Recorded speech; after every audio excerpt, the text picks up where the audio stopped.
Everyone, hope you all are doing well. So हम लोग आज स्टार्ट करने वाले हैं how do organism reproduce. Welcome to this new video. और हम बहुत इजी तरीके से और शॉर्ट तरीके से इस चैप्टर को करने वाले हैं। बहुत ही स्कोरिंग चैप्टर है, बच्चे बहुत इजीली स्कोर कर लेते हैं इस चैप्टर में। तो इस चैप्टर को ध्यान से सुनना। मैं बहुत इजी और शॉर्टेड तरीके से चीजें प्रेजेंट करने की कोशिश करूंगी। So do right in the comment section, do share this video with your friends. So first of all हम बात करते हैं रिप्रोडक्शन होता क्या है। सो रिप्रोड्यूस, सो नेम ही से ही दो इसके दो नेम है, रिप्रोड्यूस, जिसके अंदर कोई इंडिविजुअल, कोई ऑर्गेनिज्म जो है, न्यू इंडिविजुअल्स का फॉर्मेशन होता है जो कि उनके सिमिलर होते हैं। या तो बिल्कुल आइडेंटिकल दिखते हैं, बिल्कुल सेम दिखते हैं, राइट, या फिर सिमिलर होते हैं। सो आइडेंटिकल वाला जो केस आता है इसके अंदर बिल्कुल सिमिलर दिखते हैं। लेट मी राइट इट, क्या लिख रही हूँ मैं, राइट। आइडेंटिकल वाला जो केस आता है that is usually in A sexual reproduction. और जो सिमिलर वाला केस आता है उसके अंदर बिल्कुल आइडेंटिकल नहीं होती, दैट इज सेक्सुअल रिप्रोडक्शन, जो कि हम स्टडी करने वाले हैं। जब भी रिप्रोडक्शन होती है, सो एक चीज ध्यान रखना, उसके अंदर डाइऑक्सी न्यूक्लिक एसिड, डीएनए का फॉर्मेशन। डीएनए क्या है? हेरिडिटरी मटेरियल होता है, जो कि हमारी अपीयरेंस, हम लोग कैसे दिखते हैं, हमारे हमारी हाइट कितनी होगी, राइट। सो बहुत सारी चीजें जो हमारे इंडिविजुअल के अंदर, हम कहते हैं ना कि ये तो अपने पापा जैसे है, राइट। सो बिकॉज उनके अंदर जो डीएनए तो है, सेम है। सो हेरिडिटरी मटेरियल होता है जो हमारी हेरिडिटी को डिसाइड करता है, दैट इज डीएनए। सो हमारे सेल के न्यूक्लियस के अंदर होता है, ये आपने पढ़ा होगा 9th क्लास के अंदर। सो डीएनए की रेप्लिकेशन होती है जब कोई न्यू ऑर्गेनिज्म फॉर्म कर रहा है। अब देखो, अगर मैं एक सिंपल बात करूं कि जो डॉग है उसके जो पपीज होंगे वो डॉग जैसे होते हैं, राइट। वो कैट जैसे बिल्कुल नहीं होते, बिकॉज उनका जो हेरिडिटरी मटेरियल है ना वो सेम है, राइट। उनके अंदर जो फीचर्स हैं उनके अंदर वो सेम है। हाँ, कुछ वेरिएशंस हो सकती है, they will not look identical to them sometime, जो कि सेक्सुअल रिप्रोडक्शन में बहुत कम होता है। आइडेंटिकल तो नहीं होते, आइडेंटिकल ज्यादातर होते हैं वो एसेक्सुअल रिप्रोडक्शन के अंदर होते हैं। थोड़ी सी वेरिएशन भी होती है। वेरिएशन हम कहें तो किसकी वजह से होती है? दैट इज एवोल्यूशन की वजह से। हम लोग कहते हैं ह्यूमंस जो है वो हमारे जो एंसेस्टर्स हैं वो मंकीज हैं, वो जो फैमिली है वो है, पर हम उनके ऐसे नहीं दिखते। धीरे धीरे धीरे धीरे एनवायरमेंट की वजह से चेंज आता है। अब पहले क्या था, मंकीज जो थे पेड़ों पर लटकते थे। अब धीरे धीरे हम लोग पेड़ों पर रहना बंद कर दिया जब लोग अर्ली मैंस बने, तो वहां पर उस बॉडी पार्ट की जरूरत हमें नहीं पड़ी, राइट। तो वो जो बॉडी पार्ट होता है, धीरे धीरे धीरे धीरे टाइम के साथ जो हम चीजें यूज नहीं करते तो गायब हो जाती है। मैं छोटा सा आपको एग्जाम्पल दूं, अगर हम लोग एलियन की फोटो देखते हैं तो एलियन की फोटो में ना सिर बहुत बड़ा होता है, राइट। अगर आप देखा होगा कभी, आपने ऐसी बनाई जाती है। आप एलियन किसी ने देखे तो है नहीं, तो ऐसी होती है। उनकी बॉडी जो है बहुत छोटी होती है। अगर मैं इसको थोड़ा सा एवोल्यूशन से कनेक्ट करूं तो हम लोग धीरे धीरे कैसे टेक्नोलॉजिकल एडवांसमेंट हो रही है, हम लोग ना टेक्नोलॉजी की तरफ बढ़ते जा रहे हैं और हम लोग अपनी बॉडी का यूज कम से कम कर रहे हैं, राइट। हम लोग फिजिकल वर्क कम कर रहे हैं, तो जो चीज कम यूज में कम होती है वो चीज हमारी बॉडी से गायब और कम हो जाएगी। तो इसलिए बॉडी क्या होगी? छोटी होगी। ज्यादा हम लोग किसका यूज कर रहे हैं? अपने ब्रेन का यूज कर रहे हैं। तो जो एलियंस का ब्रेन होता है ना वो बहुत बड़ा होता है, राइट। सो ये मैं आपको एक फैक्ट बता रही हूँ, मैं एक मिथ बता रही हूँ। तो या फिर इसी तरीके से एलियन दिखते हैं हमें, राइट। तो एलियन को क्या कहते हैं हम लोग? फ्यूचर ह्यूमंस भी कह सकते हैं। तो थोड़ा सा अगर इसको एवोल्यूशन से कनेक्ट करके देखें तो कुछ ऐसी चीजें हैं, राइट। बाकी या ऑथेंटिसिटी नहीं है, मैं ऑथेंटिक नहीं आपको बोल रही बिल्कुल, लाइक मैं प्रूफ्स के साथ, बट या this can be the thing, right. ये तो हम लोग एक कनेक्शन देख सकते हैं, हम लोग सोच सकते हैं साइंटिफिकली कि हाँ, this can be the reason, right. So this is how evolution takes place, और this is how organism reproduce. अब जब रिप्रोडक्शन होती है तो दो टाइप की रिप्रोडक्शन होती है। One is sexual asexual reproduction, right, and other is sexual reproduction. जो एसेक्सुअल रिप्रोडक्शन होती है यहाँ पर वन पेरेंट इन्वॉल्व होता है। यहाँ पर टू पेरेंट की जरूरत नहीं होती, यहाँ पर वन पेरेंट होता है। और जो सेक्सुअल रिप्रोडक्शन है यहाँ पर टू पेरेंट इन्वॉल्व होते हैं,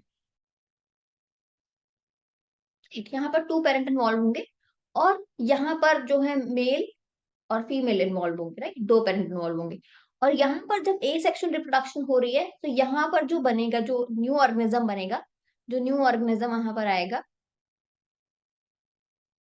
ये क्या होगा? आइडेंटिकल होगा,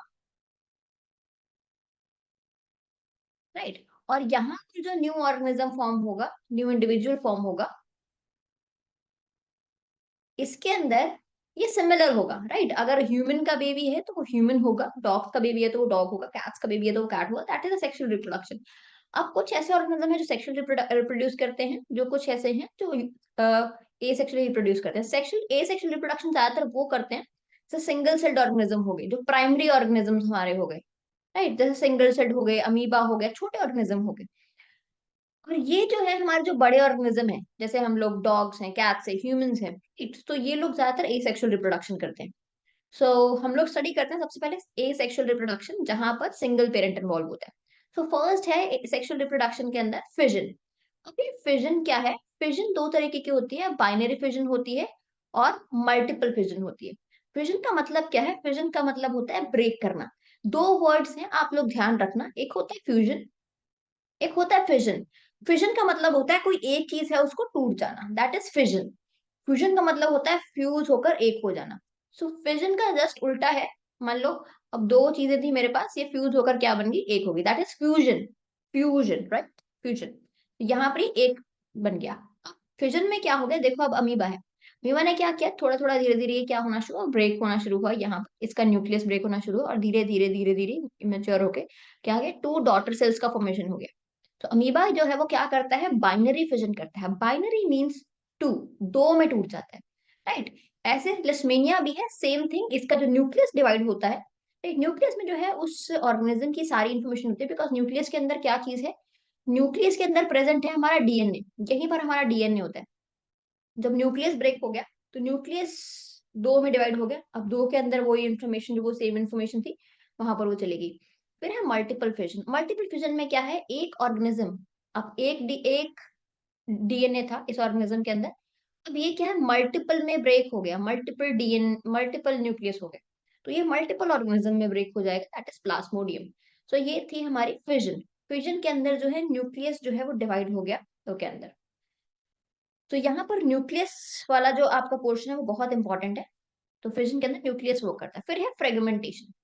फ्रेगमेंटेशन क्या है? फ्रेगमेंटेशन नाम से ही पता चल रहा है, फ्रेगमेंट, फ्रेगमेंट का मतलब होता है टुकड़े, राइट। एक ऑर्गेनिज्म था, ये स्पाइरोगैरा था, व्हेन द स्पाइरोगैरा गेट मैच्योर्ड, तो ये क्या हुआ? स्पाइरोगैरा फ्रेगमेंट्स में ब्रेक हो गया, राइट, फ्रेगमेंट्स में ब्रेक हो गया, टुकड़ों में ब्रेक हो गया। Now this fragmented parts, these fragmented part grow into new individual,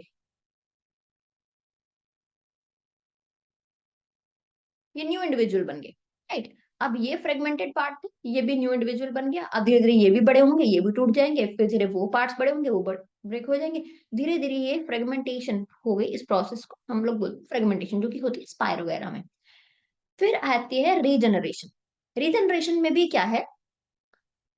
अब देखो, रीजनरेशन और फ्रेगमेंटेशन में थोड़ा सा डिफरेंस है।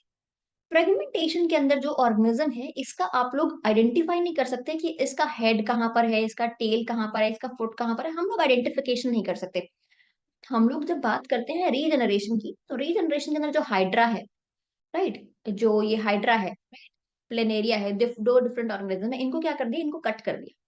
अब जो कट कर दिया, जो तीन पार्ट बने, वो अलग से, अब ये पूरा ऑर्गेनिज्म ग्रो हो जाएगा, मतलब यहाँ से इसकी टेल बन जाएगी, राइट, यहाँ ऊपर से पूरा ऑर्गेनिज्म बन जाएगा, और इसमें पूरा, मतलब जो फ्रेगमेंटेड पार्ट्स है, यहाँ पर जो कटे हुए पार्ट है, वो रीजनरेट कर लेंगे अपने आप को, पूरा ऑर्गेनिज्म बना लेंगे, राइट। और यहाँ पर भी देखो, फ्रेगमेंटेशन और रीजनरेशन में सिर्फ एक डिफरेंस है कि वहां पर हम लोग उसके ऑर्गेन्स को आइडेंटिफिकेशन नहीं कर सकते, दैट्स वेरी डिफिकल्ट।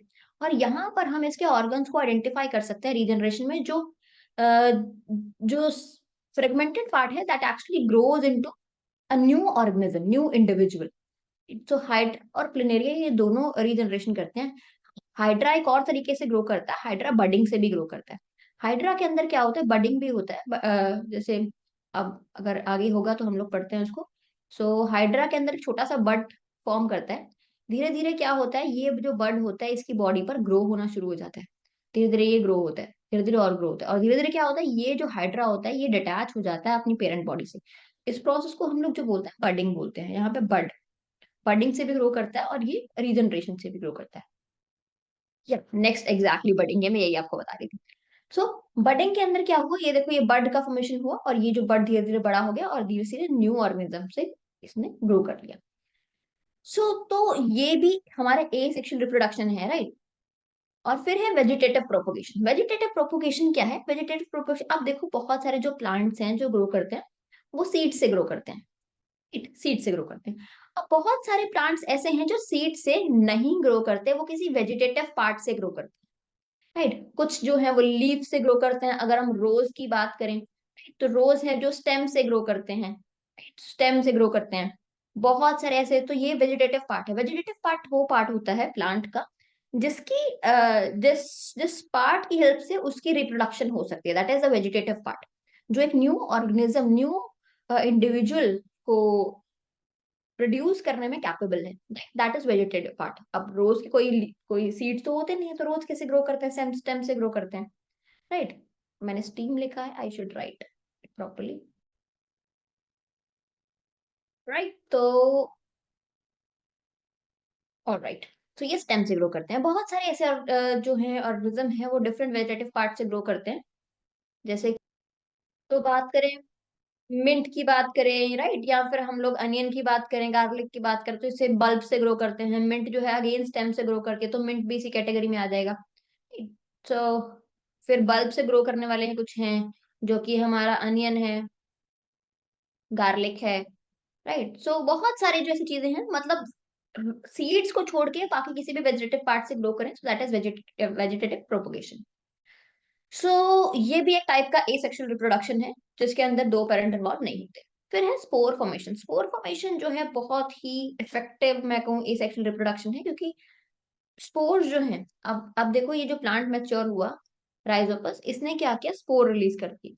अब ये स्पोर या तो एयर में मिक्स हो जाएंगे, राइट, या फिर वाटर में मिक्स हो जाएंगे, वाटर के थ्रू कहीं और ट्रेवल कर गए, या फिर किसी एनिमल की जो है स्किन पर चिपक गए और फिर उन्होंने ट्रेवल कर लिया। तो ये क्या करते हैं? बहुत दूर तक स्प्रेड हो जाते हैं। और मान लो अगर अगर 100 स्पोर्ट्स भी निकले, उस 100 में से, I am just taking example, उस 100 में से अगर 20-30 भी अगर प्रोड्यूस हो गए, सो डिफरेंट डिफरेंट जगह पर ये लोग पहुंच कर ये स्पोर्स जो है सीड का काम करते हैं, काइंड ऑफ, जिसको हम लोग स्पोर फॉर्मेशन कहते हैं। तो ये भी एक टाइप का एसेक्सुअल रिप्रोडक्शन है। सो एसेक्सुअल रिप्रोडक्शन क्या है? जिसके अंदर हम लोग को दो पेरेंट इन्वॉल्व नहीं होते। तो फर्स्ट ए टाइप का रिप्रोडक्शन था spore formation, right. Spore formation हमने स्टडी किया, हम लोग एक बार गो थ्रू कर लेते हैं कौन कौन से थे। स्पोर फॉर्मेशन, फिर है वेजिटेटिव प्रोपोगेशन, फिर है हमारे पास बडिंग, फिर है हमारे पास रीजनरेशन, फिर है हमारे पास फ्रेगमेंटेशन, और देन दैट इज फ्यूजन। अच्छा, fusion, that is asexual reproduction.